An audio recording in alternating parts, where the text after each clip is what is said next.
No Estrutura e Primeiros Passos. Esse é o tema da segunda live dessa série de levantar âncoras rumo à nossa jornada até a turma da expansão, que é a próxima turma do curso de baralho cigano que eu vou abrir. Mas antes das inscrições abrirem, tem muita água para rolar, a gente tem muita coisa para descobrir. E hoje, especificamente, a gente vai falar sobre a base do baralho cigano, né? Porque o baralho cigano, todo oráculo tem, mas o baralho cigano especificamente, ele tem muito mito em cima dele, né? Da estrutura, da origem, da prática com ele. Aos poucos a gente vai desmistificando isso ao longo das nossas aulas. Mas hoje eu vim falar a respeito da estrutura, né? O que é que, como é que vivem, onde dormem, o que comem. Hoje a gente vai ver isso aqui na Netflix ou na Nath Repórter, né? Oi, Vanessa! Um beijo. Oi, Eira, beijo. Então, assim, ontem a gente falou sobre o poder transformador da cartomancia, né?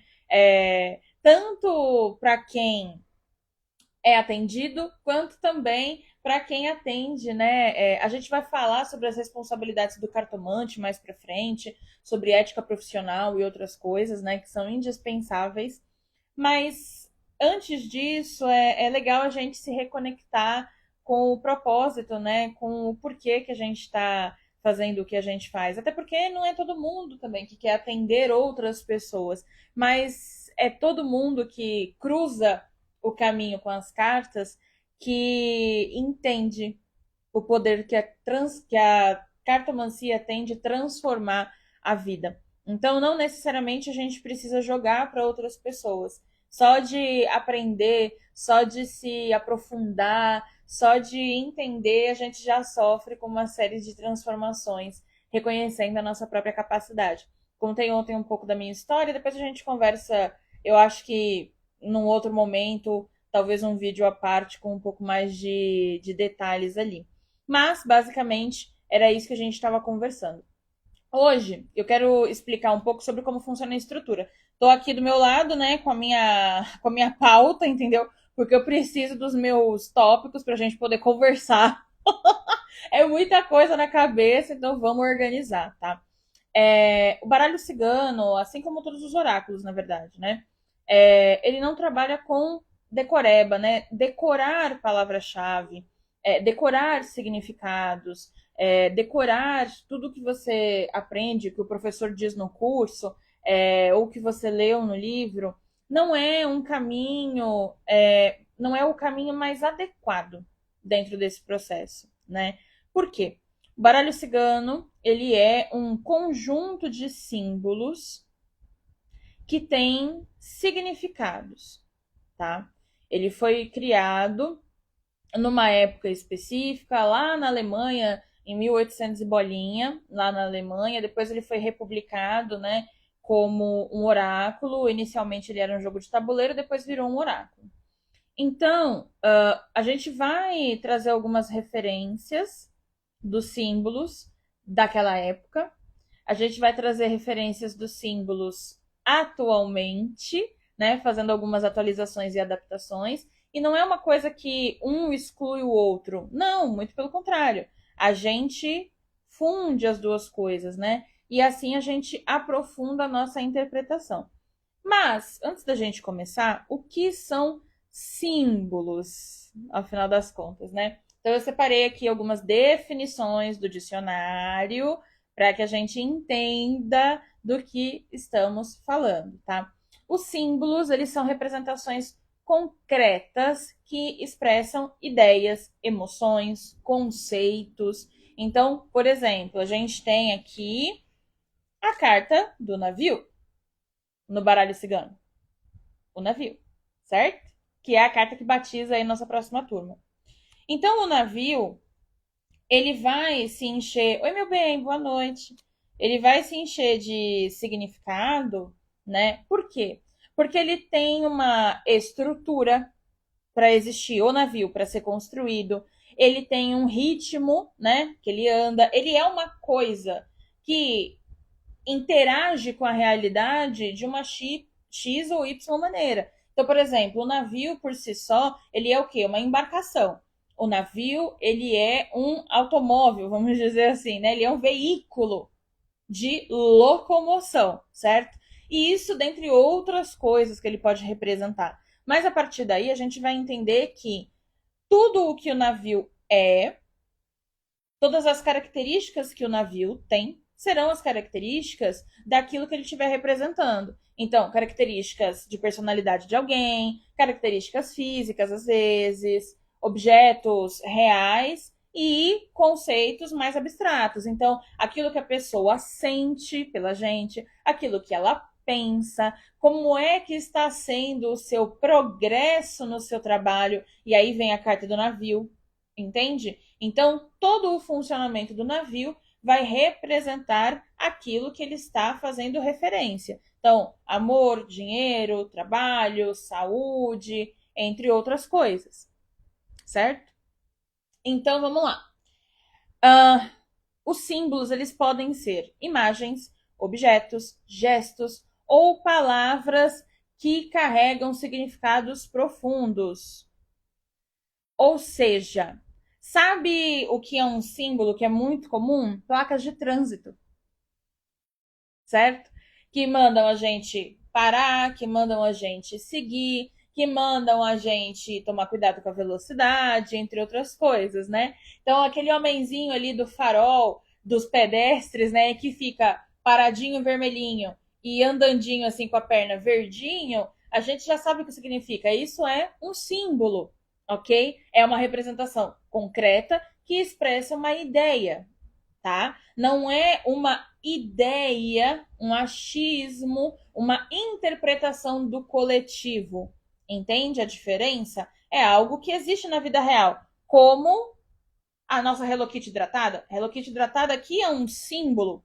É um símbolo que me lembra o quê? De beber água. Entende? Então é algo que existe na realidade e baseado nas suas características e na sua interação com a realidade, vai representar aquilo que a gente tiver fazendo referência, né? Sentimentos, o trabalho, as questões futuras aí de previsão e as questões também do passado que o baralho acessa, certo? Então vamos lá. Aí aqui existem alguns exemplos, né? De símbolos, mas a gente vai trazer mais para o baralho cigano, tá? É, o baralho cigano, ele tem 36 símbolos tradicionais, tá? Existem, é claro, outros símbolos que foram agregados no baralho cigano, que são as famosas cartas adicionais ou cartas extras, né? As mais comuns são aquelas do Ciro Marchetti, que é a bússola, o poço, o labirinto, essas cartas assim que a gente tem lá no Guilda de Reverie, Lenormand, que eu não sei falar em inglês, mas é esse daí. Ou, no caso, os Sonhos Dourados, né? Oi, mãe, tudo bom? E aí, são as mais comuns, mas existem outras, né? O perfume, tem uma linha de baralhos agora que está surgindo, que são dos 4 elementos. Tem na Shopee, no Mercado Livre, eu não lembro o nome da moça, mas é uma que está surgindo aí dos 4 elementos, né? Que ela tem a fogueira, ela tem o riacho também, como cartas extras, né? Então, os símbolos do baralho cigano são os 36 tradicionais, do cavaleiro até a cruz, né? Cavaleiro, trevo, navio, casa, árvore e por aí vai. Nuvem, serpente, e aí a gente vai indo. Que correspondem, como eu já falei antes, a uma época, né? E a um lugar. Por que é importante falar isso? Porque a gente não tem urso no Brasil, né? Originalmente, tá? Originalmente. Então a gente tem outros animais de grande porte que são ligeiramente irritados, mas o urso em si, ele faz parte da fauna de um outro lugar, tá? Então, entender o que aquele símbolo significa é que permite a gente jogar merda na parede e ler baralho cigano de qualquer maneira. Então, eu explico isso por quê? Porque eu sou defensora, sou super fã de baralhos ciganos temáticos, tá? Porque eu já tenho lá a minha preferência e também a minha expertise, né?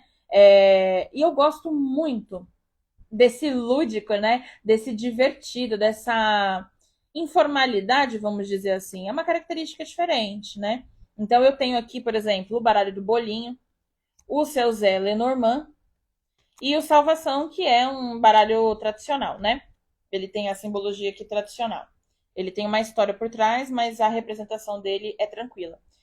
Entender isso é você ajustar o seu olhar para aquilo que realmente importa na hora de você estudar, na hora de você aprender e praticar atendimentos, realizar atendimentos com o baralho cigano, tá?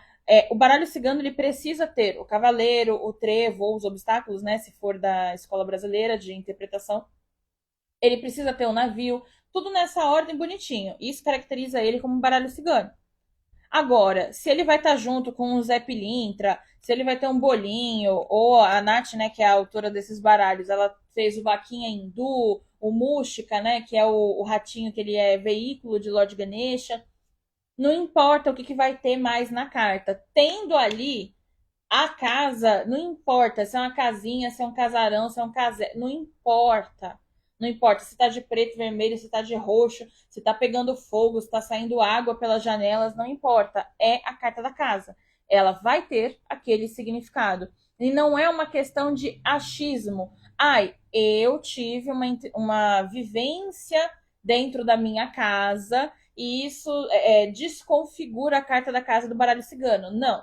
É claro, por se tratar de uma arte de interpretação, você pode trazer, sim, alguns dos seus conhecimentos e experiências como um tempero, né? Como um aprofundamento, como uma forma de personalizar ali a sua interpretação. Isso é possível porque a cartomancia é arte, né? E é muito pessoal. Agora, desestruturar o símbolo, isso não é possível, porque a casa vai ser a casa aqui e em qualquer lugar, tá? Oi, Cibele! O caixão vai ser o caixão aqui em qualquer lugar.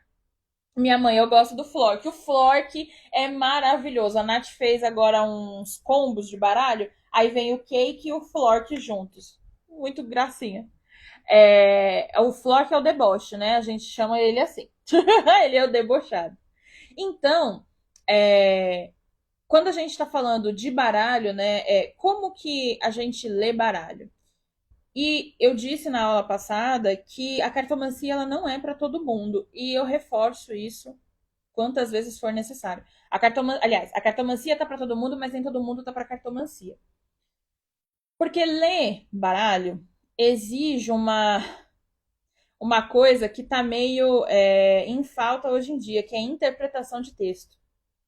Ué, Natália, mas o baralho ele é desenho, sim, é um texto escrito. Piorou. Se escrever com palavras já tá difícil para a galera interpretar, quem dirá desenho? Então, assim, não é decoreba, é estudo, é reconhecimento, é pensar sobre o que é aquilo que está na minha frente. Então, a carta do cavaleiro é um cara em cima de um cavalo. A gente olha o passado para entender quem era o cavaleiro lá em 1800 e bolinha, quais eram os meios de locomoção naquela época e começa a atualizar e adaptar, né? Então, facilmente a gente veria o cavaleiro hoje como um motoqueiro, como um motoboy, até como um motorista de aplicativo, dependendo da situação, né? Como o Sedex ali, entende?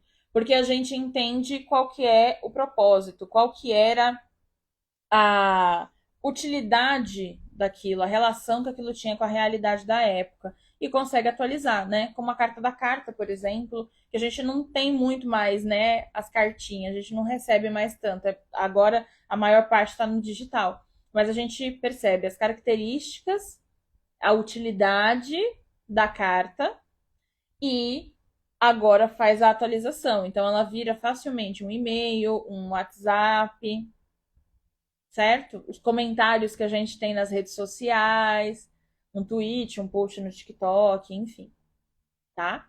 Então, por isso que entender que o baralho, ele é um símbolo, ele não é uma opinião, tá? Ele não é uma ideia, ele não é praticar cartomancia é um ato de interpretação, porque aí a gente precisa traduzir aquele desenho e associar o significado, o conceito certo para aquilo que a gente está perguntando, tá? Mas o símbolo, ele não é a gosto do freguês, é o que eu acho que a casa significa. Não. A casa, ela tem um significado muito específico, do mesmo jeito que o caixão, a árvore e por aí vai, tá bom? Tá ficando claro, gente? Tá fazendo sentido para você? Tá fazendo sentido para vocês? E é assim que funciona. Existe uma coisa na língua portuguesa, aí eu vou voltar lá para a formação de vocês. Vão me respondendo aqui, tá? Eu vou voltar lá para a formação de vocês. Vão subindo o coraçãozinho para saber que vocês estão vivos, gente. Oi, Larissa, boa noite. Só para saber se tem gente viva aqui falando comigo. Morto eu sei que tem vários, né? Mas é sobre. Deixa eu tomar um golinho aqui da Hello Kitty hidratada. Hum. Existe um negócio que a gente estuda na escola que se chama figura de linguagem. Então eu falei primeiro sobre a estrutura do baralho, né? Que o baralho cigano. Vai lá, Ieira. Beijo nos nenéns. Eu falei sobre a estrutura do baralho, ou seja, o baralho cigano, ele contém 36 símbolos tradicionais. Do que se tratam os símbolos? Vamos de novo. Eles são representações concretas que expressam ideias, emoções ou conceitos, tá? Podem ser imagens, objetos, gestos ou palavras que carregam significado, certo? Então, essa é a estrutura do baralho. O que embasa o processo de interpretação? Como que esse monte de desenho vira alguma coisa? Oi, Lívia, como que isso faz sentido ali na hora do Paranauê? Né? Como que a gente enxerga a vida das pessoas aqui nessas cartinhas de papel? Existe um recurso linguístico chamado figura de linguagem. Lembra quando a gente estudou isso na escola? Aí, eu tirando meu diploma de professora de português. Figura de linguagem é um recurso linguístico que serve para expressar ideias de uma forma criativa, clara e enfática. Certo? Existe uma figura de linguagem chamada metáfora.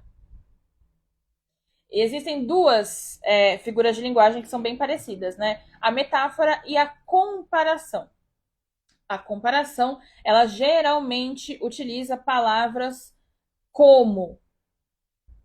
Então, a Lívia, que acabou de entrar, a Lívia é como uma rosa, vamos dizer assim. Delicada para quem olha, mas quem chega perto tem espinho. A louca. Porque a Lívia não é bagunça, tá? Vamos supor. Isso é uma comparação, porque eu estabeleci ali o como, né? E ainda teve a explicaçãozinha. A metáfora, ela também compara, mas ela não compara. Oi, Mônica, boa noite. A metáfora não compara de forma explícita, de forma direta. Ela compara de uma forma implícita, ou seja, a minha mãe é uma leoa. Minha mãe não é uma leoa, né? Ela é um ser humano, é uma mulher. Oi, Elisete, boa noite. Minha mãe é uma mulher. Mas ela age, né? Ela tem um instinto protetivo, tal qual uma leoa. Entende o que eu quero dizer? Então, trocando em miúdos, né? A estrutura do baralho cigano são os símbolos, que são figuras da realidade que representam conceitos, emoções, situações, representam a vida num contexto geral a partir das suas características. O processo de interpretação do baralho, né? Como é que a gente transforma esses desenhos em leituras, em adivinhação, acontece a partir das figuras de linguagem.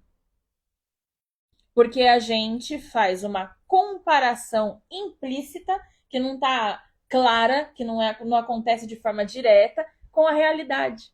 Então, se sai a carta do navio representando o meu trabalho, eu vou entender que o meu trabalho ele tem as características do navio. Porque é uma metáfora. Quem é a Lívia? Aí sai ali a carta do cavaleiro. Então eu vou buscar no cavaleiro as características. E serão essas características que vão definir a Lívia, certo? Existe um fator importante também. Isso daqui eu tô falando da parte técnica, tá? Existe um outro fator indispensável no processo de interpretação das cartas para realizar boas leituras, né? Tem a parte técnica, né, da gente entender qual é a função daquele símbolo na realidade, na situação. Existe uma parte intuitiva. Só que intuição não é inspiração de espírito, né? Não é um guia falando no seu ouvido, não. Intuição é um recurso que todo ser humano tem, que acontece a partir do conhecimento que nós temos, das experiências que nós temos. É uma série de informações que a gente tem guardada ali na nossa cabecinha, que é como se fosse um grande computador. E quando a gente passa por alguma situação, tanto que a intuição não existe só no momento ali de oracular, quando a gente passa por uma determinada situação, sempre vem aquela ideia, aquele insight, né? Aquela coisa meio inesperada ali que vem na nossa cabeça. Pois é, porque a nossa cabeça, de uma forma muito magnífica, cruzou ali informações e trouxe uma ideia, gerou um produto, que é a ideia no caso, certo? Então a intuição dentro do oráculo, ela só é possível se existe conhecimento técnico, porque a gente não consegue intuir sobre aquilo que a gente não conhece. Porque a intuição são ideias e informações cruzadas, geradas a partir de um gatilho de alguma situação X ou Y que a gente esteja vivendo, né? A partir de uma referência de algo que tenha acontecido. No caso do processo na leitura oracular, é a partir da combinação de cartas que surgiu. Certo? Tá dando para entender, gente? Tá muito ruim? Porque se tiver ruim, eu troco o jeito de falar, tá? Pra gente ter melhor aproveitamento, né?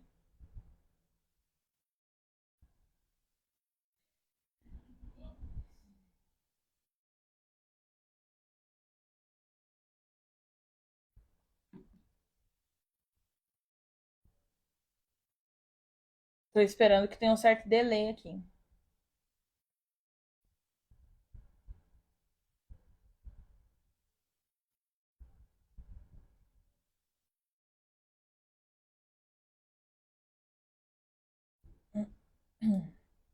Então vamos lá. É... A metáfora ela abre margem para interpretação, né? Uma interpretação mais flexível. Então a gente tem vários fatores, né, para conseguir realizar leituras. A gente tem o estudo da época em que o baralho cigano foi criado. Então, o que é um cavaleiro? Para que servia uma carta? Né? Quais características tinha uma carta? Enfim. A gente tem a atualização desse símbolo. E aí sim, a gente também tem uma ideia pessoal, uma experiência pessoal que, dependendo do contexto, consegue ser aplicada de uma forma que seja coerente, né? Então, por exemplo, é muito comum, isso aconteceu também em algumas mentorias que eu faço com as turmas, né? Que são esses processos de acompanhamento contínuo. Aconteceu já da gente falar alguns ditados com as cartas. Porque a pessoa estava lembrando ali dos peixes tal. A gente estava trocando uma ideia sobre o assunto. E aí eu falei para minha aluna: olha só, filho de peixe, peixinho é, né?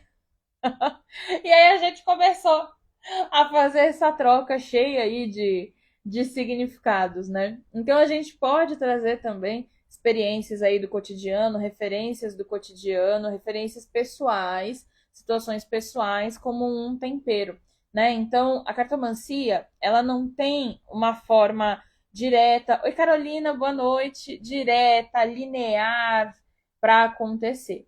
Eu levantei aqui alguns pontos para a gente entender que não se trata de mágica. Não se trata de mágica. É claro, pessoas que já têm uma questão artística, né, da comunicação, que já têm esses talentos, assim, elas terão talvez mais facilidade, possivelmente. Mas não significa que outras pessoas que não tenham esses talentos não consigam desenvolver a habilidade de serem cartomantes. E ser cartomante não é só sobre ler bem as cartas. Isso daí é o mínimo. Já falamos isso ontem e vou repetir em todas as lives se eu conseguir. Obrigada, Carolina, por me seguir. Seja bem-vinda, viu? Ser cartomante vai muito mais além de saber interpretar símbolo, galera. Envolve escuta, envolve respeito, envolve compaixão, envolve paciência, envolve uma série de coisas. Profissionalismo, envolve ética. Envolve muitas questões. Mas hoje, o tema da nossa live está escrito aqui, ó, baralho cigano, estrutura e primeiros passos. Então eu vim falar para vocês que do que o baralho cigano é composto e como acontece a interpretação das cartas. Por isso que decorar palavras-chave é ineficaz. Por quê? Porque a gente pode ter palavras-chave, né, do cavaleiro na saúde, na espiritualidade, no amor, no dinheiro, no trabalho. Mas isso ainda não consegue contemplar todas as possibilidades do cotidiano. Entende?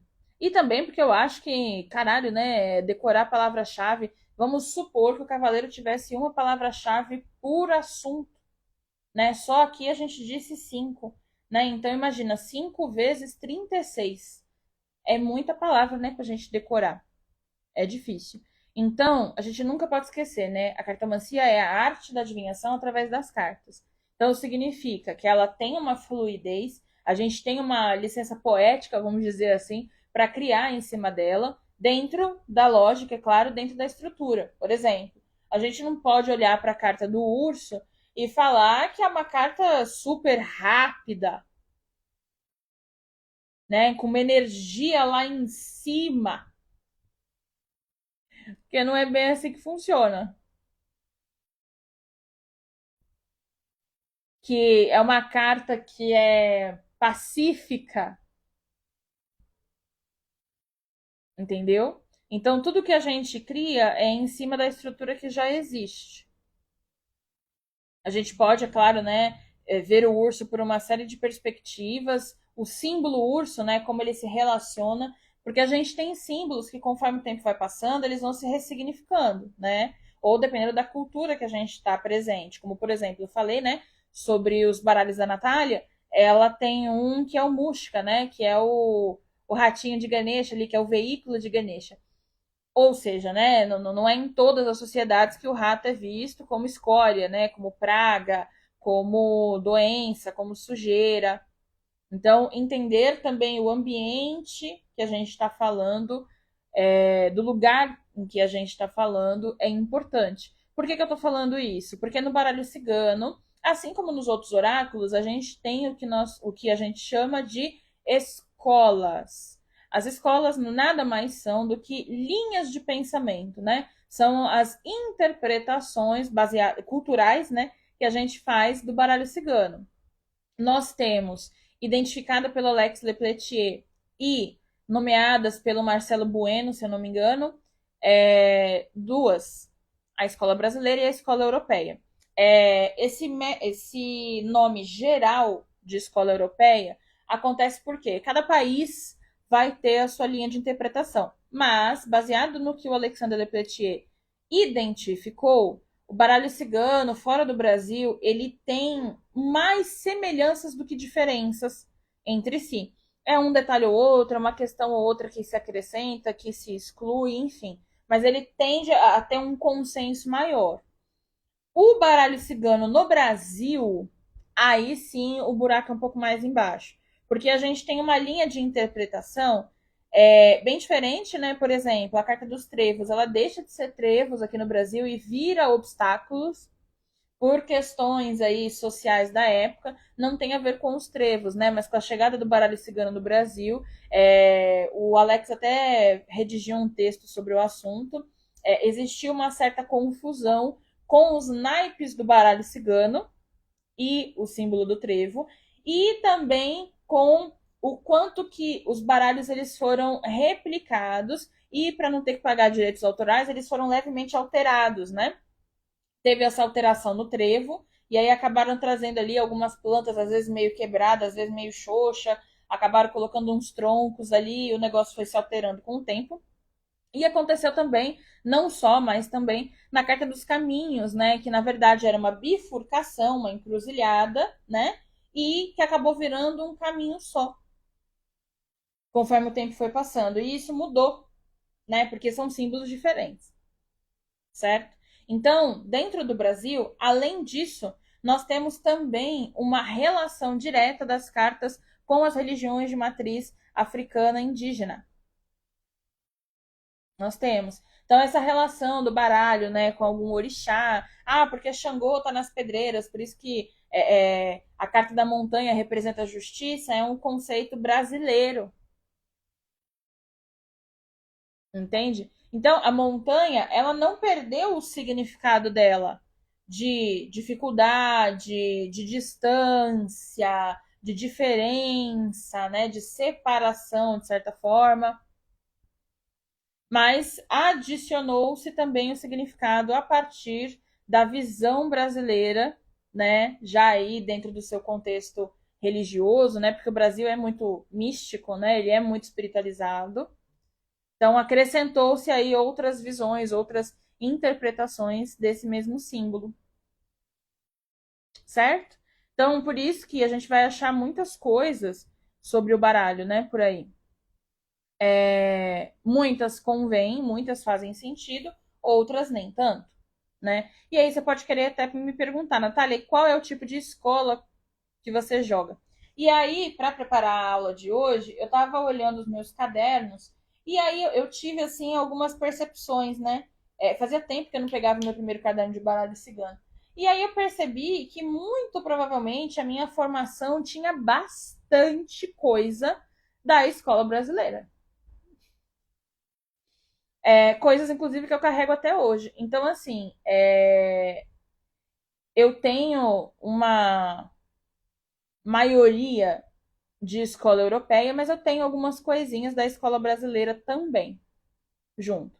Porém, eu gosto de chamar, né, adotando aí as referências dos meus mestres, a gente pode entender a linha de pensamento que eu tenho como uma linha hermética, talvez. Eu vejo o lado positivo e o negativo dos símbolos, né? Toda carta ela tem sim adequações e inadequações. Por quê? Isso vai depender do contexto em que ela aparecer. E aí, é claro, a gente fala mais sobre isso depois, tá bom? Então, dependendo, né? E isso a gente tem um método específico para fazer esse tipo de leitura, né? E isso eu ensino no curso, com o devido treinamento e acompanhamento, com todas as técnicas que são necessárias. Mas é isso. Oi, Érica, boa noite. Oi, Camila, boa noite. E é isso. Gente, o que vocês acharam da aula? Foi esclarecedora? Fez sentido para vocês? Foi útil de alguma maneira? Porque hoje eu trouxe uma pedrada bem técnica, né? Eu fiz de propósito, claro, imagina. Então a gente conversou sobre a estrutura do baralho cigano. Vamos recapitular, tá? O baralho cigano ele é estruturado por símbolos. Oi, Mônica, boa noite. 36 símbolos tradicionais, né? Conforme o tempo vai passando, ele vai recebendo algumas cartas adicionais, mas a estrutura tradicional dele são as 36 cartas, né? Do cavaleiro até a cruz, certo? E os símbolos, eles são figuras, imagens, gestos, referências que existem no cotidiano, ok? No cotidiano, que representam emoções, conceitos, sentimentos e outras coisas, tá? A partir disso, como que a gente transforma esse monte de desenho num papel em vida? Como que a gente interpreta isso? A partir de uma figura de linguagem chamada metáfora. A metáfora ela faz uma comparação implícita, porque ela não usa locuções ali, né, como a palavra como, igual a, né? Ela é direta, como eu dei o exemplo ali da minha mãe, que minha mãe é uma leoa, e minha mãe não é literalmente uma leoa, né? Ela é um ser humano, mas ela tem um instinto protetivo, né? Ou, tipo, a pessoa é cara de pau. Ninguém tem cara de pau. Ninguém tem cara de pau. Inclusive porque seria bem complicado. Ninguém tem cara de pau. As pessoas, elas não têm vergonha. Então, são coisas diferentes, tá? Mas a metáfora, ela tá aí para isso. Ela deixa uma linguagem mais interpretativa, né? Mais artística. Ela dá... É um recurso linguístico, né? É uma forma da gente se comunicar. Então, resumidamente, a gente entende que o propósito do baralho, de qualquer oráculo, né? Mas do baralho cigano que a gente está dizendo aqui, é comunicar. É falar para a pessoa sobre a vida dela. A diferença é que ele não faz isso de forma direta. A gente não tem pequenos papéis que dizem: você é uma cretina, falsa, ridícula. Vai estudar, escrotinha. Ou você é maravilhosa, rainha, deusas das deusas. A gente não tem isso. A gente tem os símbolos, que são as figuras de animais, de objetos que existem na realidade e a partir das características que esses objetos, esses animais, a forma como eles se relacionam, né, que eles interagem no mundo, a gente faz as nossas leituras baseado naquilo que foi perguntado, no assunto que está sendo lido. É assim que funciona. Mas nem só de técnica vive o cartomante. A gente já falou sobre o processo de intuição também, que é o temperinho para a nossa leitura ficar personalizada, né? Pessoal. Porque a gente se conecta com o baralho, a gente vai ter referências pessoais ali nele, experiências, vai utilizar toda a nossa bagagem para reconhecer aquilo. Como, por exemplo, é muito comum, porque eu gosto bastante, ainda mais agora, né, que tá tendo a novela Beleza Fatal, eu gosto muito da novela do Félix, né, O Amor à Vida. E não é incomum que eu faça a comparação do Félix, né, quando eu vou dar aula de baralho, muitas das vezes. Então é assim que a gente consegue trazer essa intuição. Porque a intuição. Oi, Débora, boa noite. A intuição ela acontece a partir de um conhecimento que a gente tem. É um cruzar de informações para gerar uma ideia, uma impressão. Entendeu? A Iera colocou: a meia aula foi incrível, muito esclarecedora. Ai, obrigada. Então foi isso, gente. Hoje a gente macetou de técnica. Ontem a gente falou sobre amorzinho, lolovers. Hoje a gente veio macetando de técnica para saber que o negócio não é fonte voz da nossa cabeça. Por isso que não tem como, né? Não tem como só pegar assim, eu vou pensar sobre, né? Eu vou ali sem estudo nenhum me intrometer na vida de outra pessoa. Não dá. Não dá. Porque o baralho ele tem uma estrutura muito específica. Cada carta ela tem um significado. Tá? Então, mais hora menos hora, a gente precisa estudar sobre o símbolo. A gente precisa entender para aprofundar aquilo, para associar da maneira correta, tá? Então é isso. Hoje falamos sobre a estrutura, sobre o mecanismo da interpretação das cartas, o que é de fato. O baralho não é mágico, mas ele faz magia com certeza na nossa vida. E amanhã a gente vai conversar mais ainda sobre o baralho cigano, nessa que vai ser a última live da série de içar âncoras, de levantar âncora, na verdade, para que a gente saia aí rumo à turma da expansão nessa jornada de aventura e de aprofundamento no aprendizado do baralho cigano, que é um oráculo, sim, profundo, rico, diverso. Quem pensa ao contrário não sabe do que está dizendo, certo? Então a gente se vê amanhã às 9 horas da noite ainda, tá bom? E eu espero, conto com a presença de vocês, tá? Para quem quer acompanhar o cronograma, receber o aviso e, inclusive, quando abrirem as inscrições para a turma de baralho cigano, né? Receber ali em primeira mão, ter prioridade, clica no link que está na minha bio, porque você vai encontrar lá o grupo VIP do curso de baralho cigano, tá? Então, tá todo mundo lá esperando, recebendo os avisos, todo o suporte que eu posso dar lá durante esse processo. Eu e os ADMs que mandamos mensagem lá, né, para lembrar vocês que vai ter live, quando, como, sobre o quê. Então a galera lá é privilegiada agora e vai ser também depois, certo? Então é isso.